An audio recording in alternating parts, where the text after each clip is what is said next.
John, Kevin, and myself pretty much are indoor people, right? And Tony, Jimmy, Lenny, and Gerry are all live before, like, as well as studio plays. You all do live. Your life is. We make a living from large gatherings of people. It's that live music has been a life raft to the music industry in a digital age. Yeah. So just like this is, you know, every problem that there is in the world, it seems, is being made worse right now. The one in our industry is that we've been relying on this life raft, and it's sunk. So what do we do? I have a question for the room, though. So I'm going to give you guys two options. One, you could play, 200 shows a year in like clubs, right? Travel all over the country, be away from your family. Or would you rather play one show in Hawaii that's going to hit everybody and all your fans at once, and you'd make the same amount of money? Which one would you choose? Wow. 200. 200. 200. Yeah. I'd be in Hawaii. God. The first show. I love touring, though. I mean, one plus I think about releasing music now is that the focus is, people are home looking for things to do, and we hope that they'll at least, listen more, support more, and actually buy records.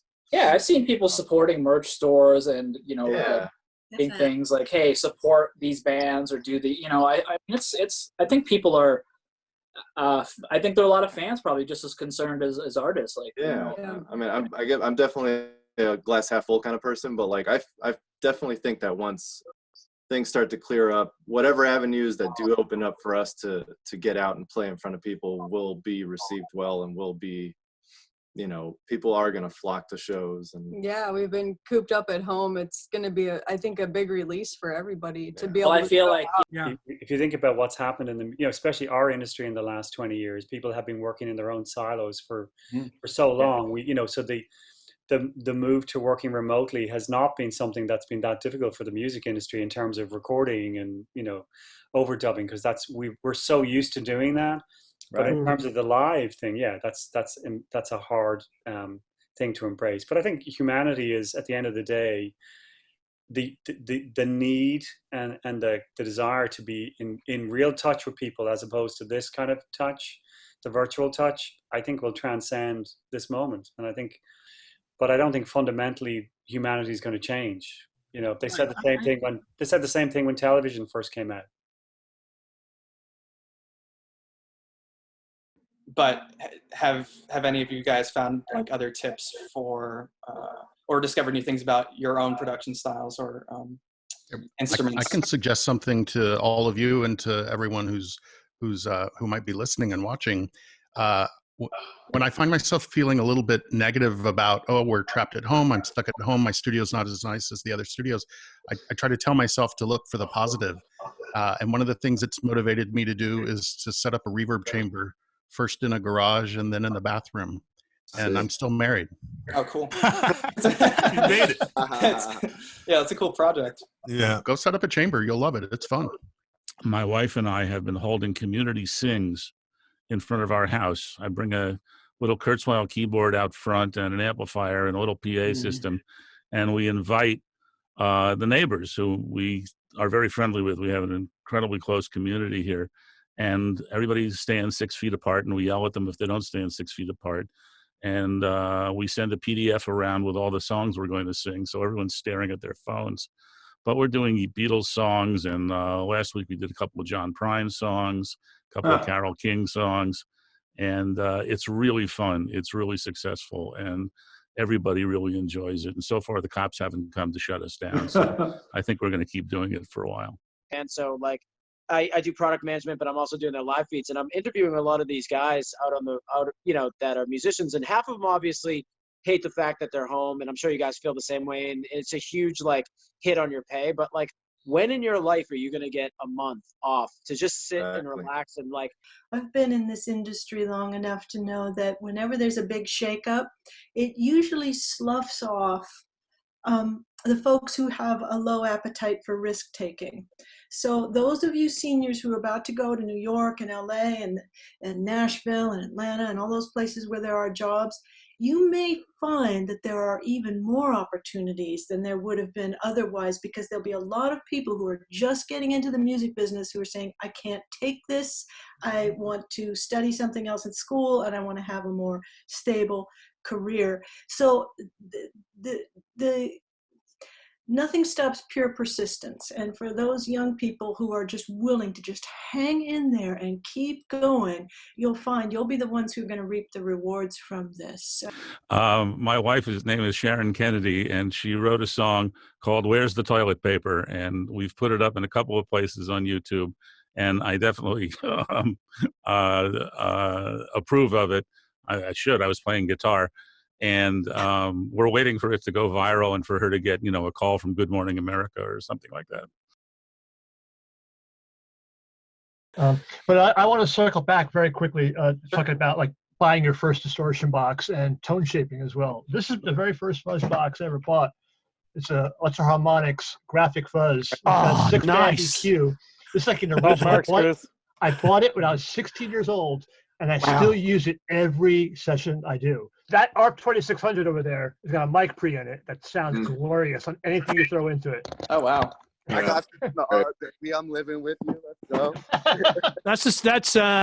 That's Michael Beinhorn told me about the ARP 2600. They use that for the guitar sounds because you just whack it through it and it just gives you freaking the insane distortion that you hear on that man and It's massive. got 3 gain stages on it, so it's got 3 degrees of boost on it, so it just gets it's grimier and blown out, Yeah, tons. It's probably, it might be the most used thing, the most go-to thing. I have lots of analog distortion boxes here. Pretty much have all the distortion plugins.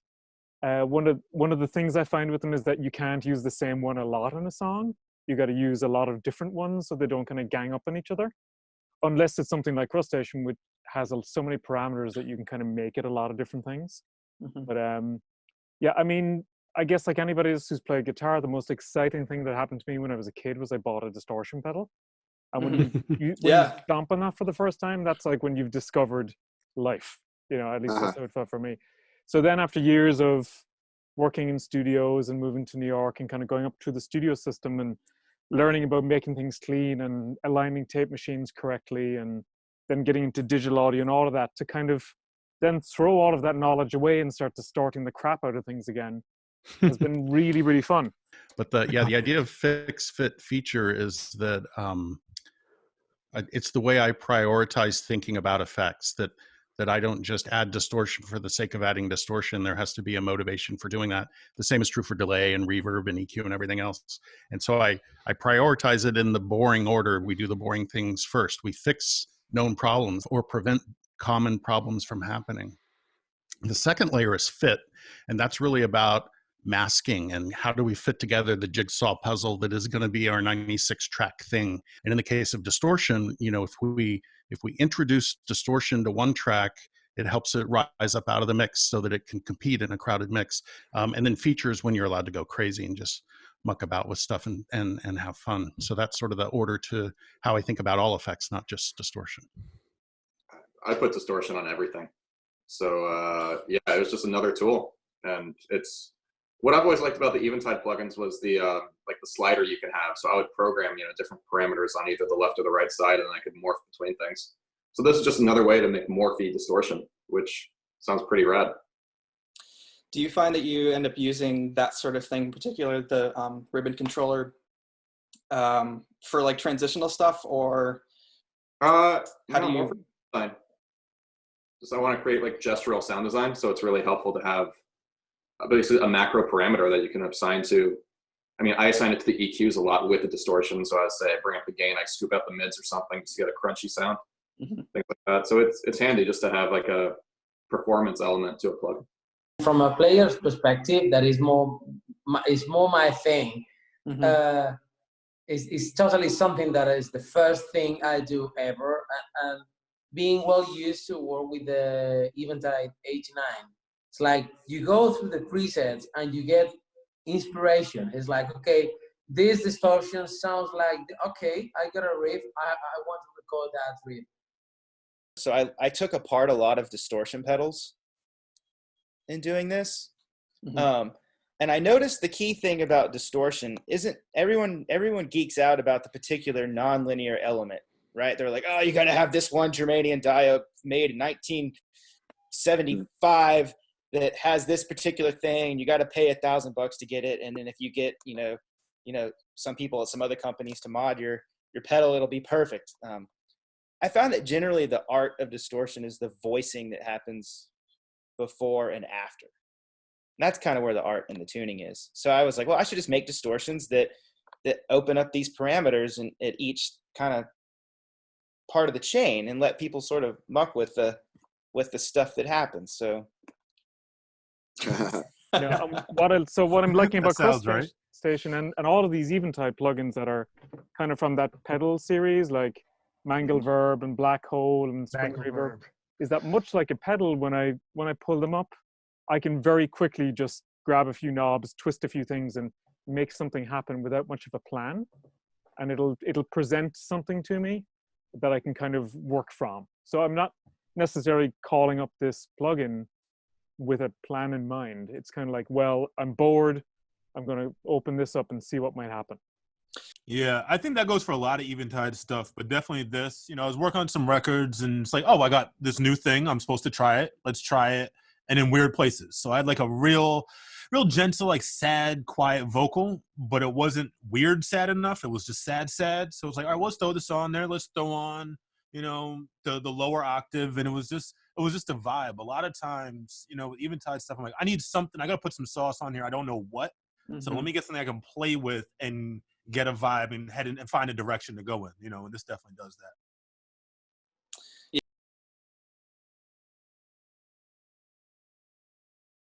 Audio professors, we always have to keep as relevant as possible and teach for jobs that exist, really sort of prepare students for aspects of sustaining careers. And maybe what they need to learn is how to collaborate online. Maybe there's other kinds of technology that's more pressing right now. We've been very fortunate to have some great support. We were able to just today finalize a deal with Connecticut Public Television. They're going to let us mix some live taped broadcast material from a show called Live at the Cape. The Woods brothers, Medeski, Martin, and Wood. They're graciously letting our students mix one of the tracks from their performance and get some feedback from them to try to help.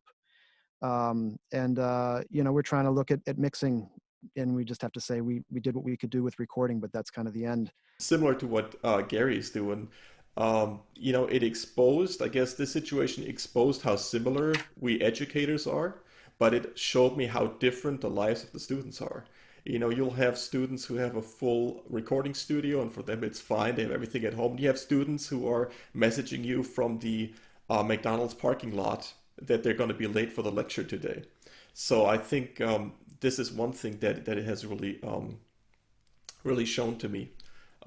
The silver lining is I think it's going to make our in-person training so much better because it can be blended and we'll be ready for this, for the next apocalypse. Because the kids would be more used to connecting with us directly. And we're really trying to work with 3 school districts, San Francisco, Oakland, and San Jose. So we're really trying to get integrated so that the kids have direct access to us before something like this happens, because it's really hard to pick the thread back up after they've all been out of school for so long. So it's an interesting time, but it is for everybody. So. And so we're looking at how things are going to change. They're definitely going to change. It may not be a bad thing for the software company, because if everybody's at home making music, I don't think people are going to stop making music. They may have less money, but you may have more people who are interested in Eventide plugins and making the most of their situation. So I think it's I've found in a lot of ways the outside business that I do, connecting educators with different companies and students. There's a lot of things going on, and the world is changing, and my hope is that my students will pick up as much of that as on the theme of skills. Women's Audio Mission has free training. We've moved all of our online training is free, so students hop on there. We just did a whole career breaking into the industry workshop that's online for free, and we're about to have a whole slew of companies come in and talk about how to get a job in this crazy new world that we're in. So it's all free, womensaudiomission.org. As everyone has been saying, there's great diversity in the resources that students have at home with which to work. But this is a bad time for craft because of access to equipment, but it's a great time for art. It's a great time for original thinking. If you're incubated in a closed environment and you have to rely on your original thoughts and just what you can create in the absence of collaborative work with other people, doesn't that kind of force you to recognize what you're missing and what you still need a lot more education on? I mean, this is a great time to do studying. But you know, Stu, you asked earlier about a sound on a record that like first noticeable effect. And I remember hearing Badge, you know, by Cream, and that Leslie guitar. I was like, what is that? Like that was the first thing I heard different on a guitar that like just got me going, and you know.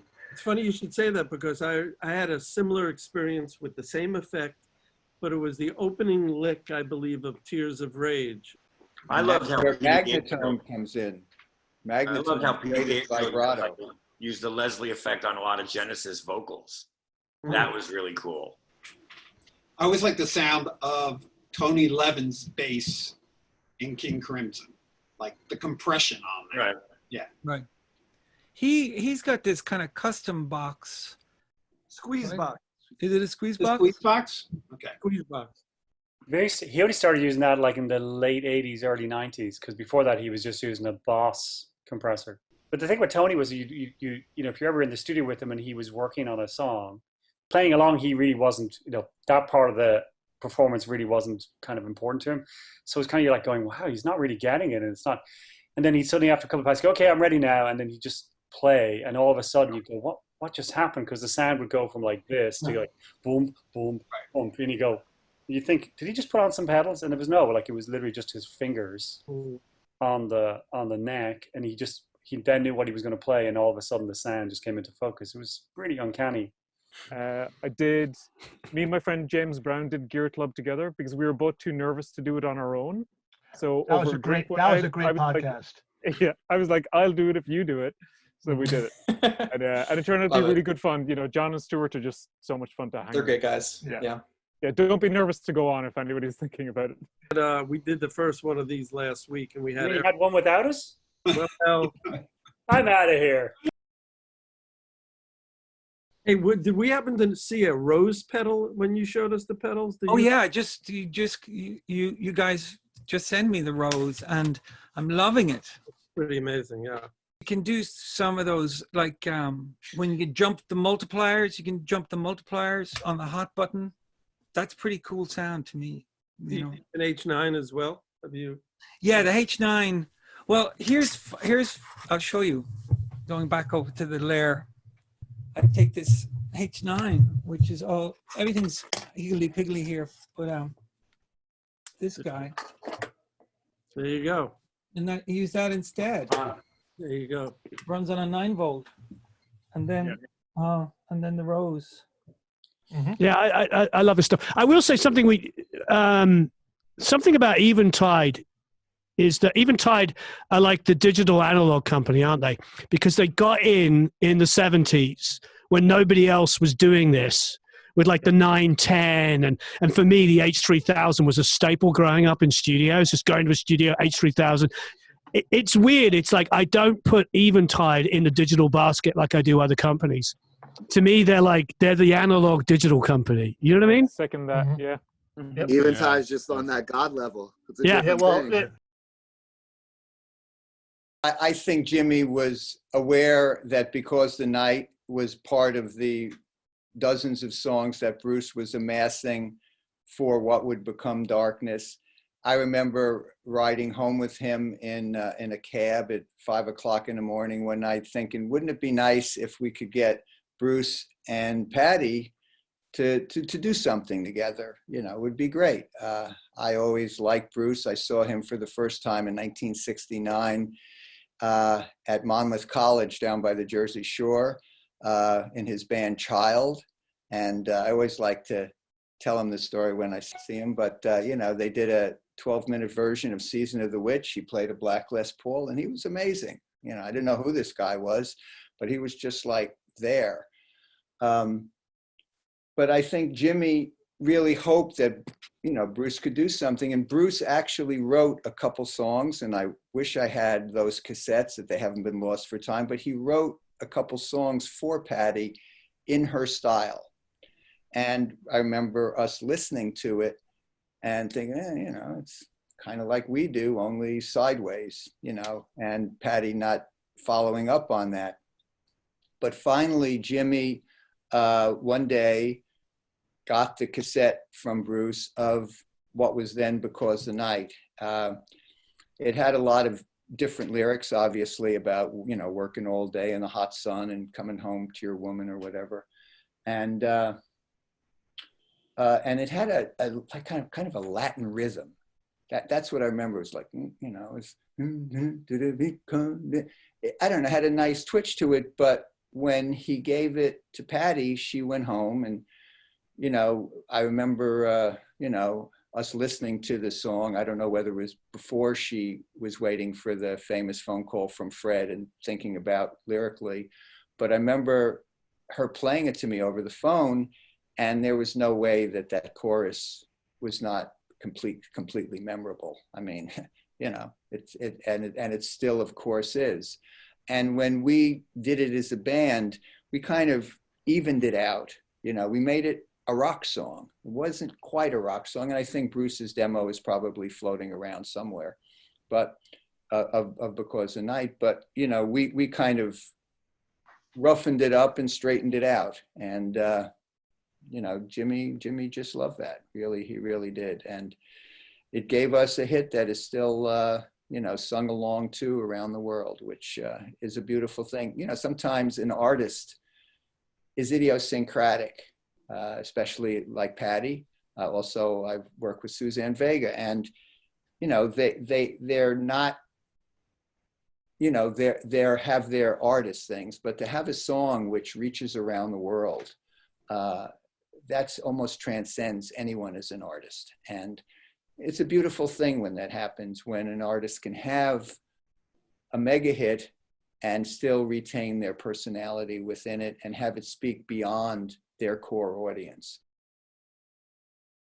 I got a question for Katie, actually. Like, so you said your record comes out Friday, and I'm assuming it took you some time to like make your record. And there's a lot of emotion that goes along with it. Like, are you bummed because now like you have to like be home and write another record? Well, I don't know if, you know, our concepts and grasps of time have all shifted somewhat in the last month. I think it's but I don't know for anyone else. Today the first day I put jeans on, and I don't know how long.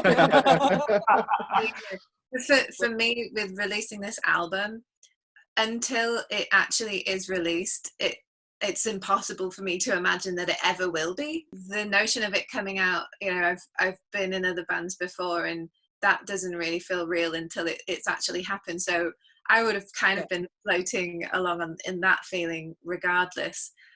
What is strange is that I don't know how it's going to feel. Maybe I'll send you a message on Friday and let you know. Yeah. Yeah. I don't think that's how, you know. I think if all of us were in new metal bands, we'd write the perfect record. You know, being alone in your room with your own frustration. You know? What's our band name again? What's the band? ED. ED, right? Yeah. What's Existential Dread. Existential Dread, right? That's perfect. Sick. That'd be a sick new metal band. Exactly. We'll tour with slap bass. It'll be Genre. Who can rap? Yeah. We don't have enough members. There needs to be at least twice as many of us. Yeah.